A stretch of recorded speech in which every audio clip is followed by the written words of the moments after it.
இல்லடா, வரும்போது ஞாபகமா டீ தூள் வாங்கிட்டு வந்துரு. ஓகேடா போன் வைக்கிறேன். சரிடா, ஓகே. மர்மோள, இப்போ என் மொமெண்ட தானே பேசிட்டு இருந்த? ஆமாதே, உங்க மொமெண்ட தான் பேசிட்டு இருந்தேன். பாரு மர்மோள, இதெல்லாம் நல்லா இல்ல.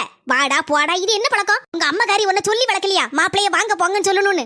இல்லத்தே, உங்க மொவனை நான் ஃப்ரெண்டா தான் நினைக்கேன். அதனாலதான் வாடா போடான்னு சொன்னேன். சரி போ, வேலைய பாரு. லே ஆமாவாயா, போனவே இல்ல. ஏய், அவிச்ச முட்டை தலையா? நானும் பாத்துட்டு தான் இருக்கேன். அன்னையில இருந்து வா வான்னு கூப்பிட்டுட்டு இருக்க. ஏன் உங்க அம்மைக்கு சோறு கறி ஆக்கி திங்கிறதுக்கு வழி இல்லையா? வேணா திங்க, இல்லனா திங்காம இருக்கா. எங்க அம்மா வீட்ல கொஞ்ச நாள் நிம்மதியா இருக்குது, உங்க ரெண்டு பேருக்கு பிடிக்கலையோ? நான் எங்க அம்மா வீட்டுக்கு வந்தாலே உங்க ரெண்டு பேருக்கும் வயித்த கலக்கிருமே. ஏய், தைரியமா இருந்தா சொல்லுல. சொல்லு. வச்சிட்டான் போன. மக்களே, உன் மாப்பிளையவ இப்படி எல்லாம் பேசுத? ஏத்தே நானும் உங்க மொவனை இதே மாதிரி கூப்பிடட்டுமா?